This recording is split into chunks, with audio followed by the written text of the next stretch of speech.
आप में से बहुत लोगों ने कभी ना कभी अपने चेस गेम को इम्प्रूव करने के लिए चेस कोचिंग लेना चाहिए या नहीं लेना चाहिए, ये बारे में जरूर सोचा होगा।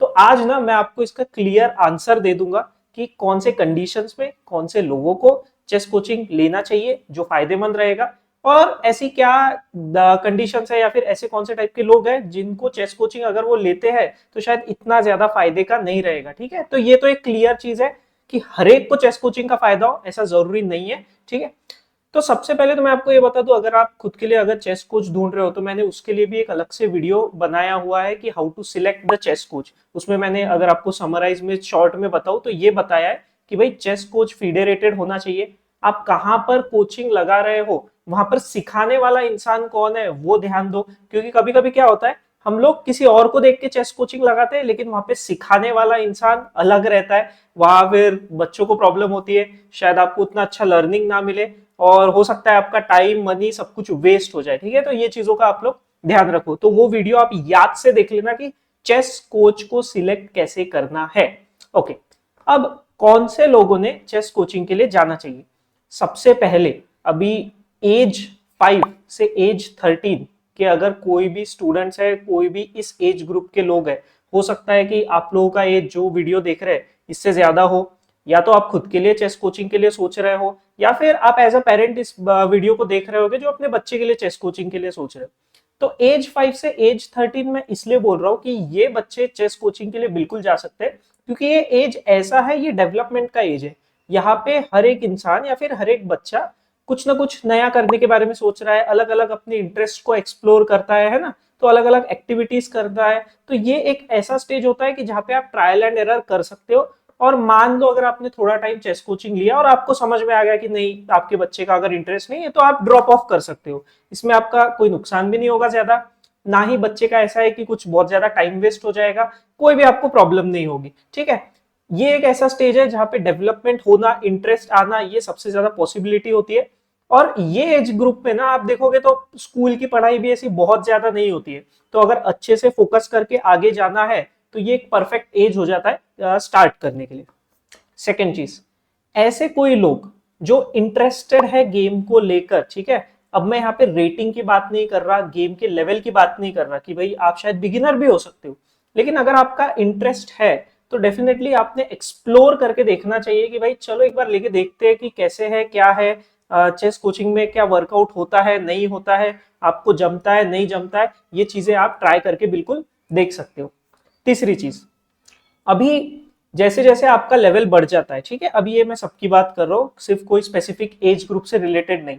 जैसे जैसे आपका लेवल बढ़ जाता है, मान लो आप इंटरमीडिएट लेवल तक आ गए, एडवांस लेवल तक आ गए, अभी कौन से बुक्स पढ़ने हैं, क्या आपको पजल्स करने हैं, क्या चीजें करनी है, मतलब रोड मैप ना थोड़ा डिफिकल्ट हो जाता है। बिगिनर लेवल पे तो रोड मैप बहुत ईजी है, कोई भी आजकल आपको शायद बता देगा, लेकिन जैसे जैसे आप आगे जाओगे तो आपके लिए एक रोड मैप होना बहुत डिफिकल्ट होता है। प्लस क्या होता है कि कभी कभी ऐसे स्टेजेस आते हैं कि रेटिंग आपका स्टक हो जाता है, एक रेंज में स्टक हो जाता है, फिर आपको बहुत कंफ्यूजन होता है, मेंटली पूरा आप अनस्टेबल हो जाते हो। तो ये सारे चीजों से निकालने में चेस कोच आपको बहुत ज्यादा हेल्प कर सकते हैं। ठीक है, सिर्फ सिखाने की बात नहीं है, यहाँ पे रोड मैप देने की बात है, मेंटेलिटी की बात है। ठीक है, तो ये सारी चीजों का हमको ध्यान रखना है। ये सारी चीजों में अगर आप हो तो डेफिनेटली आप चेस कोचिंग के लिए जा सकते हो, इसमें आपको बेनिफिट ही होगा। ओके, अब मैं आपको ये बता देता हूं कि कौन से लोगों को शायद चेस कोचिंग उतना हेल्पफुल नहीं रहेगा। अगर आप खुद के लाइफ के किसी भी ट्रांजिशनिंग फेज में हो, ट्रांजिशनिंग फेज मतलब कि आप शायद चेस कोचिंग आपने लगा भी लिया तो आप गेम में उतना ध्यान नहीं दे पाओगे, आपकी लाइफ में कुछ और अलग चल रहा है। जैसे मान लो सिंपल कोई स्टूडेंट है जो 12th स्टैंडर्ड में, तो उसके लिए बहुत सारी चीजें चल रही है कि अभी आगे जाके करियर कैसे करना है, एग्जाम्स देनी है, एग्जाम्स में अच्छा स्कोर करना है, मतलब ऐसे बहुत सारी चीजें हो सकती है। तो अगर आपका गोल कहीं और है अभी के लिए तो आप टेम्पररीली उसको मत करो। या फिर ऐसे भी लोग हो सकते हैं कि जो अभी अभी कॉलेज पास आउट हुए, भले ही उनका चेस में इंटरेस्ट है लेकिन वो पहले थोड़ा सा स्टेबल होना चाहते हैं, तो आप स्टेबल हो जाओ आराम से, 1-2 साल रुक जाओ, उसके बाद आप चेस कोचिंग के लिए जा सकते हो। क्योंकि एक बार आप एडल्ट हो गए तो देखो बच्चों को ना एक थोड़ा सा एडवांटेज होता है, ठीक है, ये तो क्लियर बात है। लेकिन मान लो अगर आपका वो फेज क्रॉस हो गया और अब आप एडल्ट हो गए, तो आप एडल्ट फेज में थोड़ा 1-2 साल लेट भी हो गए तो इतना कोई फर्क नहीं पड़ने वाला है, ये मैं आपको क्लियरली बता देता हूँ। ठीक है, होप आप लोगों को समझ में आया होगा कि किसको लेना चाहिए, किसको नहीं लेना चाहिए, क्या बेनिफिट्स हो सकते हैं, क्या नहीं हो सकते। चेस कोच कैसे सिलेक्ट करना है उसका मैंने अलग से आपके लिए ऑलरेडी वीडियो बनाकर रखा हुआ है। और एक चीज याद रखो कि कितने टाइम पीरियड के लिए लेना चाहिए, शायद ये भी बहुत लोगों का क्वेश्चन आएगा। नॉर्मली तो ऐसे होता है कि जो रेगुलरली खेलते हैं, ठीक है, जो प्रोफेशनली सिर्फ प्लेइंग की तरफ चले जाते हैं, तो आपको तो परमानेंटली चेस कोच लगने ही वाले हैं, या फिर एक से ज्यादा आपको मल्टीपल चेस कोचेस लगे।